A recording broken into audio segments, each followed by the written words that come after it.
I have decided to remarry. I give Isioyenato another queen. I have a young maiden in line. She is beautiful and of good behavior.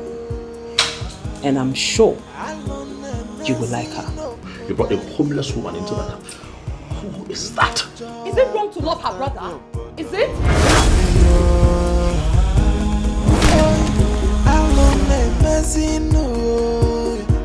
Please, don't even try it.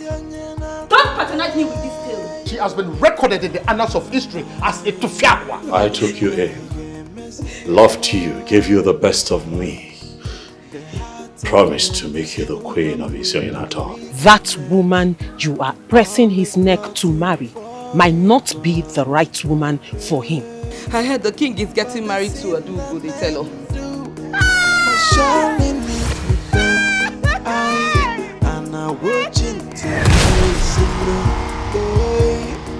Elders of my land, I am very happy to present to you the beautiful maiden that I have decided to marry.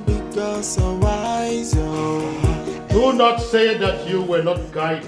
I do not have any evil in me. That girl is not good for you. Well, until someone gives me enough reason with evidence proving that that girl is evil, I will not have this kind of discussion. Why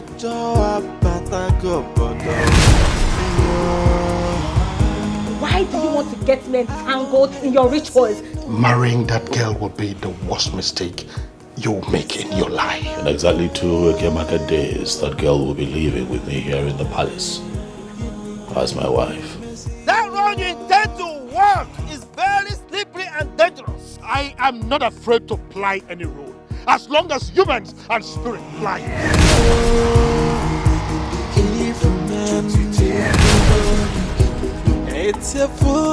You know where you are? This is Nollywood Pictures TV.